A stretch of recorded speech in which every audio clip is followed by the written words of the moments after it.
Nung mga bata tayo, sinanay na talaga tayo ng mga magulang natin. Anak, paglalabas ka, siguraduhin mo nakabihis ka ng maayos. Siguraduhin mo na ang makikita ng ibang tao ay yung best version ng sarili mo. Sabi nga sa Ingles, di ba? Step the best foot forward. Ang palagi mong ipakita sa ibang tao ay yung magandang bahagi ng pagkatao mo. Wala namang masama doon. Kahit nga po ako nasanay ako palagi na pag lumalabas ng bahay, hindi nakasando, naka-t-shirt. Pagka pupunta sa simbahan, dapat laging nakasapatos, nakapantalon. Kasi mahalaga naman talaga na makita ng ibang tao yung magandang bahagi ng ating pagkatao. Pero ang ibig sabihin ba nito, minamahal kong mga kapatid, ay ikahiya mo yung mga bahagi ng pagkatao mo na hindi masyadong maganda? Ibig sabihin ba nito ay pagtakpan mo yung mga kahinaan mo? Minamahal kong mga kapatid, diyan tayo nagkakaroon ng problema. Dahil kung minsan, masyado tayong sinanay ng sistema ng mundong ito na kailangan ang palagi mo lang ipapakita ay yung iyong magandang side ng iyong pagkatao. Kaya kahit buhay panalangin natin naaapektuhan sa pagharap natin sa Diyos, parang hindi natin kayang aminin ang mga kahinaan natin. Pag nakaharap tayo sa Diyos, parang ang gusto natin palaging best foot forward pa din. Kaya hindi tayo gumagaling sa ating mga sakit. Kaya hindi tayo napapatawad sa ating mga kasalanan. Bakit? Sapagkat itinatago natin kahit sa harap ng Diyos ang ating mga kahinaan.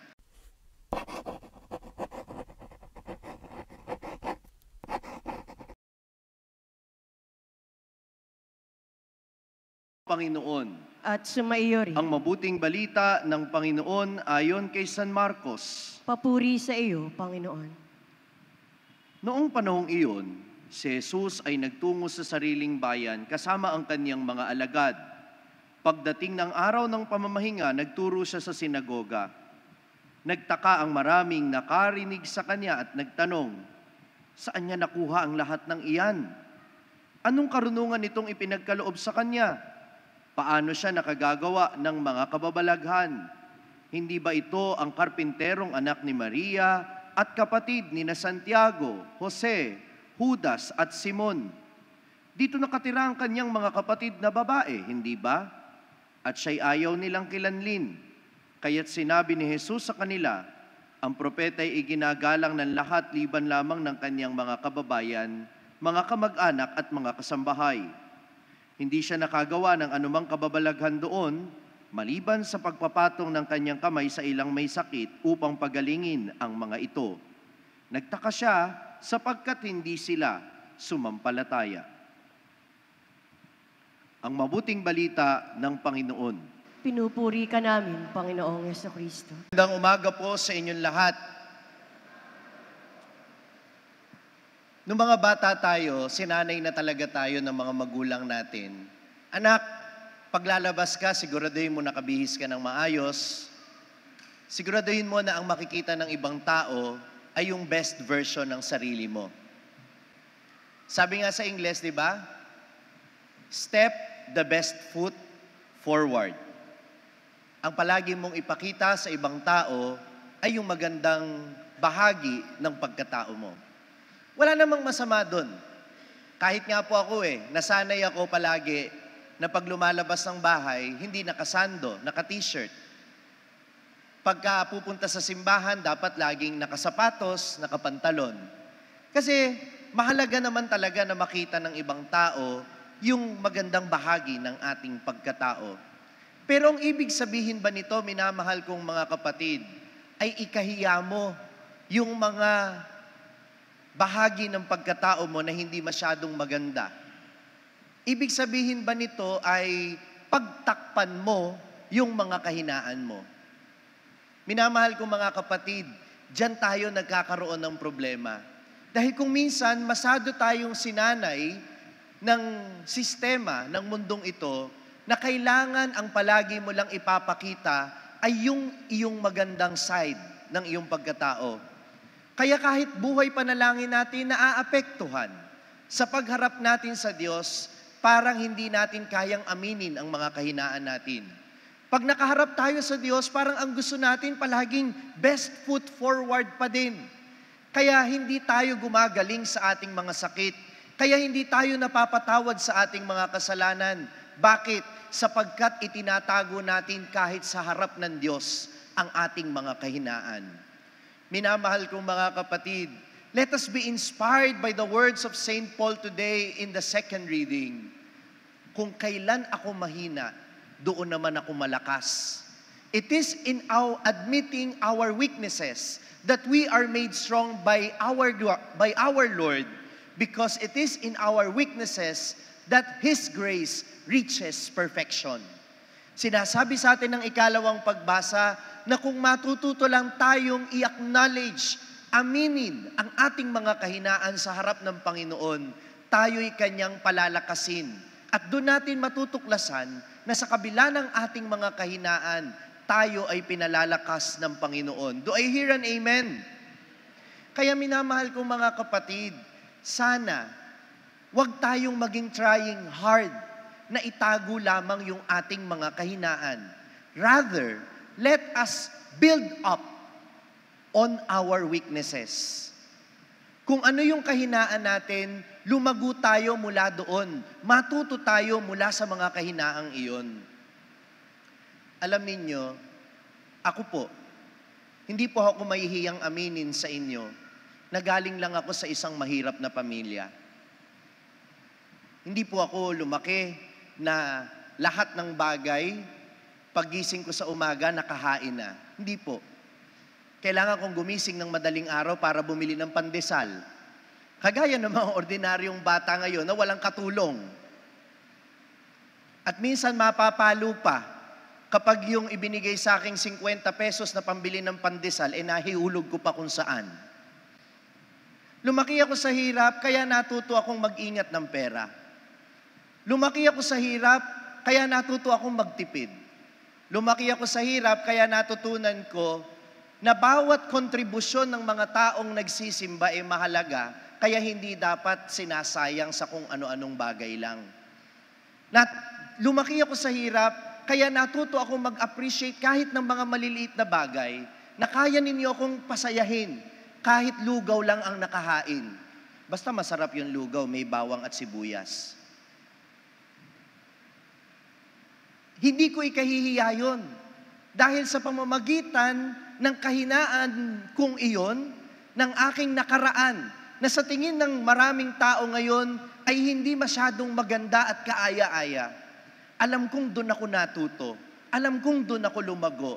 At totoo ang sinabi ni San Pablo, kung saan ka mahina, doon ka palalakasin ng Diyos. Amen ba yun? Ganon din yung mga kasalanan natin na ikinahihiya natin. Kung minsan akala natin, yung mga kasalanan nakahihiya lang. Pero ang totoo, kung minsan, yung mga kasalanan na meron ka, yan din ay pagkakataon para lumakas ka. Halimbawa, marami dito sa atin, kagaya ko, mahina din ang pasensya. Mahina ang pasensya. Huwag na tayo magtaasa ng kamay, baka magkabukingan pa. Pero kung mahina ang pasensya mo, at kung tatanggapin mo sa sarili mo na mahina ang pasensya mo, hindi ka makukontento na mahina lang ang pasensya mo. Magdarasal ka na, Panginoon, bigyan mo ako ng pasensya. Pero alam nyo kung anong gagawin ng Panginoon? Tanong nyo sa akin, ano? Hindi kayo bibigyan ng pasensya. Bibigyan kayo ng mga tao na susubok sa pasensya ninyo. Bakit? Palalakasin ka ng Panginoon sa pamamagitan ng pagsasanay sa iyo, sa pamamagitan ng paghubog sa iyong pagkatao, sa pamamagitan ng pagbibigay sa iyo ng responsibilidad kung paano mo sasanayin ang sarili mo na maging pasensyoso. Bibigyan ka niya ng biyaya, patatatagin ka niya para maging pasensyoso, pero hindi ka niya bibigyan ng pasensya sa isang iglap lang. Bakit? Kasi gusto niya unti-unti kang matuto. Dahil ang isang bagay na ibinigay sa iyo ng madalian, madalian lang ding mawawala. Pero ang pasensya na unti-unting nahubog sa iyo, sa tagal ng panahon, balang araw, ikaw na walang pasensya, magiging pasensyoso dahil alam mo ang kahinaan mo, pero nagsumikap ka na mapagtagumpayan ang mga kahinaan mo sa tulong ng Diyos at sa pamamagitan ng pagsusumikap mo. Nasusundan ninyo ako? Nasusundan ninyo ako? Ito ang dahilan kung bakit nagiging dakila ang tao. Hindi yan isang iglap lang ay ibinibigay sa iyo. Ito'y pagtutulungan ng pagsusumikap ng tao at ng biyaya ng Diyos. At ito yung sagot dun sa katanungan ng mga tao kay Jesus nang siya'y dumalaw sa sarili niyang bayan. Saan niya nakuha ang lahat ng ito? Paano siya nakakapagsalita ng maganda? Paano niya napapagaling ang mga may sakit? Paano niya napapatawad ang mga makasalanan? Nagtataka yung mga tao, bakit napakadakila ng Panginoon samantalang siya'y galing lamang doon sa kanilang maliit na bayan ng Nazareth. Napakahirap po talaga kapag ang kaharap mo mga taong nakakakilala sa iyo.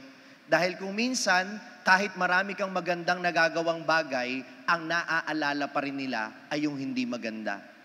At kung minsan hinuhusgahan ka, hindi dun sa mga nagawa mong maganda, kundi hinahanapan ka nila ng butas para makita nila ano ang mga kahinaan mo.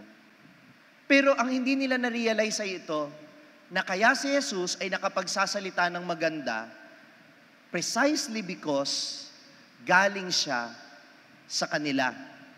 Galing siya sa isang simpleng pamayanan, kaya pag nagsalita si Jesus ay simpleng pananalita na naiintindihan ng lahat. Hindi nila alam na yung kanilang kahirapan, yung kanilang pagiging simple, yung kanilang pamumuhay na ordinaryo, yun ang naging tuntungan at doon nahubog si Jesus para makapagsalita ng maganda at maunawaan siya ng lahat. Ang dahilan, kaya siya naging mabuting mangangaral, kaya siya naging dakila, ay dahil hinubog siya ng kanyang karanasan sa isang simpleng pamayanan. Kung saan siya mahina, doon siya pinalakas ng Diyos. At saan ang galing yung kanyang kapangyarihan? Alam nating ito'y galing sa Diyos, pero paano niya nalaman na mayroon siya ng kapangyarihan na ito na galing sa Diyos? Hindi ba't sa pamamagitan din ng kanyang karanasan sa pamayanan? Hindi ba't sa loob ng 30 taon mahigit, hindi natin narinig kung ano ang nangyari kay Jesus sa Ebanghelyo? Pero alam natin na sa mga panahong iyon, unti-unti niyang nakilala ang kanyang sarili at ang kanyang misyon na tinanggap mula sa Ama. In short, doon sa mga bahagi na hindi nakikita ng mga tao, doon sa mga bahagi na hindi hayag tungkol kay Kristo, doon niya natuklasan yung kanyang kapangyarihan at kanyang misyon sa buhay. Kaya minamahal ko mga kapatid, huwag ninyong mamaliitin ang sarili ninyo. Huwag ninyong mamaliitin at huwag ninyong ikahihiya kahit yung madilim ninyong nakaraan. Kasi kapag binalikan ninyo yung mga bahagi ng inyong pagkatao na hindi maganda, yung mga nakaraan na gusto na ninyong kalimutan, yung inyong pinanggalingan na sa paningin ninyo'y kahiyahiya, sa totoo lang, may karunungan ng Diyos kung bakit ka iniligay sa sitwasyon na yon. Doon ka niya palalakasin. Kung tatanggapin mo lamang yung katotohanan sa buhay mo, na ikaw ay nanggaling sa bahaging iyan ng buhay mo. Kahit hindi maganda sa paningin ng ibang tao, tandaan mo, may magandang itinuturo ang Diyos kung bakit niya ibinigay sa iyo yan. Amen ba yon? Kung saan ako mahina, doon naman malakas ang Diyos. Sana matuklasan ninyo kung saan kayo pinalalakas ng Panginoon. Huwag ninyong ikahiya ang inyong kahinaan. I admire people who are honest about their weaknesses. Mas humahanga ako sa mga tao na kayang aminin sa sarili nila yung kanilang kahinaan, kaysa sa mga tao na ang palagi lang ipinapakita ay yung kanilang kalakasan. Sinanay tayo ng mundo na ang palagi nating ipapakita ay yung maganda lang sa ating pagkatao. Pero ngayon, tinuturuan tayo ni Jesus, huwag nating ikahiya ang buo nating pagkatao kasama na ang ating mga kahinaan. Sapagkat sa ating mga kahinaan, tayo'y kanyang pinalalakas. Aminin natin sa Panginoon saan tayo mahina. At doon, tayo'y kanyang huhubugin at tayo ay kanyang palalakasin. Amen. Na-inspire ka ba sa narinig mong mensahe ng ating pagninilay ngayon? Abay, wag mong sarilinin yan. Ibahagi mo, ishare mo ang message nito sa iyong mga pamilya at mga kaibigan. Sabi nga namin dito sa SMS, share the message of salvation. At huwag mo kalimutan na mag-subscribe dito sa ating YouTube channel para manatili kang updated sa mga contents natin. At bisitahin din at i-like ang ating iba pang mga social media platforms sa TikTok, Facebook, at Instagram. Hanapin lamang ang Sa Madaling Sabi ni Father Franz Dizon.